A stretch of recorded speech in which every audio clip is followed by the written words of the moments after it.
प्रधानमंत्री नरेंद्र मोदी ने जुलाई 2025 में Ghana, Trinidad and Tobago, Argentina, Brazil और नामीबिया की ऐतिहासिक यात्रा की। इन 5 देशों में 4 ने उन्हें सर्वोच्च सम्मान दिया। अफ्रीका और कैरिबियाई देशों के साथ भारत के मजबूत संबंधों को स्थापित करने वाली यात्राओं ने भारत को ग्लोबल साउथ की आवाज बना दिया है। वैश्विक कूटनीति में भारत का बढ़ता प्रभाव कोई इत्तेफाक नहीं है, ये नरेंद्र मोदी की दुनियादारी की समझ का असर है, जिसका पाठ उन्होंने 90 के दशक में पढ़ लिया था।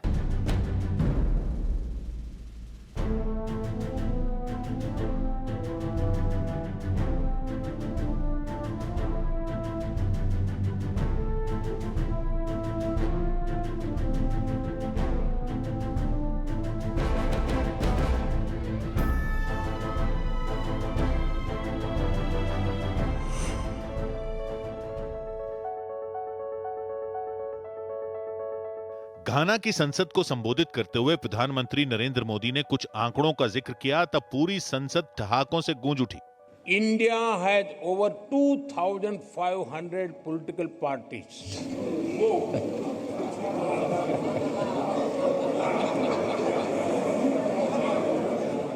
घाना के कई नेताओं को उन आंकड़ों को सुन आश्चर्य हुआ।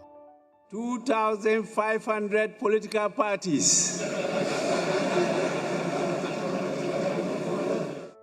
तब प्रधानमंत्री ने एक बार फिर वही बात दोहराई। ये भारतीय लोकतंत्र की स्पिरिट की बात थी। I repeat, 2,500 political parties.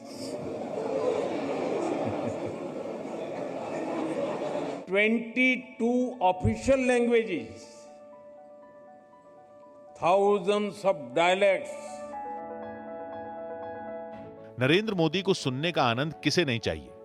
इसी खासियत ने उनके नाम एक अनोखा रिकॉर्ड भी दर्ज कराया। नरेंद्र मोदी दूसरे देशों की संसद को सबसे ज्यादा बार संबोधित करने वाले प्रधानमंत्री हैं। यह भारत का संदेश है कि आप अपने रास्ते पर चलकर अपनी संस्कृति और गरिमा के साथ सफलता पा सकते हैं।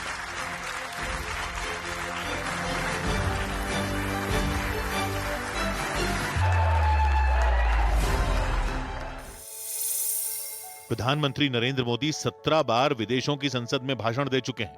वहीं पूर्व पीएम मनमोहन सिंह 7 बार, पूर्व प्रधानमंत्री इंदिरा गांधी 4, पंडित जवाहरलाल नेहरू 3, राजीव गांधी 2 और पीवी नरसिम्हा राव ने 1 बार विदेशी संसद में भाषण दिया है।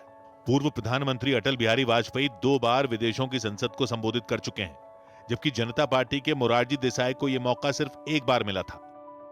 नरेंद्र मोदी मित्र देशों से सांस्कृतिक और रणनीतिक संबंधों के पैरोकार हैं। कैरिबियाई देश ट्रिनिडाड एंड टोबैगो को उन्होंने खास मौके पर यात्रा के लिए चुना।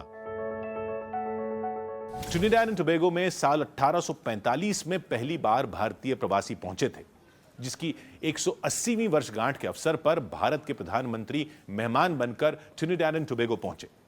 नरेंद्र मोदी भी विदेशी धरती पर मिले स्नेह और आतिथ्य से अचंभित हो गए, क्योंकि इस देश से उनकी बरसों पुरानी एक याद जुड़ी हुई है।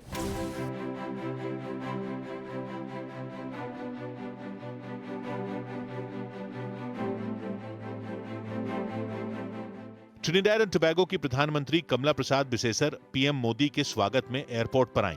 प्रवासी भारतीयों का मेला नरेंद्र मोदी के स्वागत में लग गया। वो लोगों से मिलते रहे, कुशल क्षेम जानते रहे। यहीं ट्रिनिडाड एंड टोबैगो में नरेंद्र मोदी ने एक ऐसे कमरे में वक्त गुजारा था जहां मूलभूत सुविधाएं भी नहीं थी। नरेंद्र मोदी के उस अनुभव के गवाह उद्योगपति एमएल मित्तल हैं। नरेंद्र मोदी के स्वावलंबी स्वभाव ने उन्हें हैरत में डाल दिया था। ट्रिनिडाड टोबैगो में हम साथ में थे, हमारे ही मकान में वो ठहरे हुए थे। तो 4-5 आरएसएस के थे, वो भी थे। तो वहां पर मकान में 4 ही bedroom, air conditioner, attach toilet bathroom थे। बाकी एक प्रेस वेस्ट करने का रूम रहता, वैसा था। मैं बोला भी नरेंद्र जी आपके लिए होटल में बुक करा दूं, क्यों? उनसे 4 बड़े लीडर थे। बोले क्यों?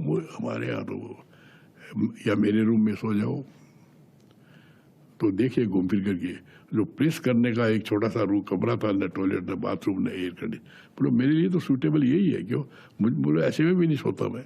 सुख के सारे साधन थे, आरामदेह जिंदगी की सुविधाएं थी, लेकिन नरेंद्र मोदी के अपने नियम थे।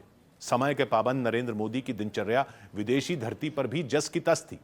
भारतीय जनता पार्टी के जनरल सेक्रेटरी रहते हुए नरेंद्र मोदी की सादगी एमएल मित्तल जैसे उद्योगपति को अचरज लगती थी। नरेंद्र मोदी की यह तस्वीर बहुत मशहूर है। यह साल 1994 की है। साल 2014 में जी किशन रेड्डी ने यह तस्वीर शेयर की थी। 1994 में Narendra Modi American council of young political leaders के निमंत्रण पर अमेरिका पहुंचे थे। उनके साथ जी किशन रेड्डी और अनंत कुमार भी थे। इसके बाद दूसरी बार नरेंद्र मोदी ने 1997 में डाउनटाउन लॉस एंजलिस की यात्रा की थी।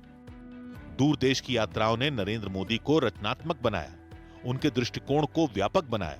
पेरिस यात्रा की नरेंद्र मोदी की तस्वीर उनके घुमक्कड़ी अनुभवों और उससे उपजे आत्मविश्वास की निशानी है। दुनिया को देखने का नरेंद्र मोदी का नजरिया इसलिए अलग और असरदार है। पीएम मोदी पर न्यूज 18 की खास सीरीज जारी है।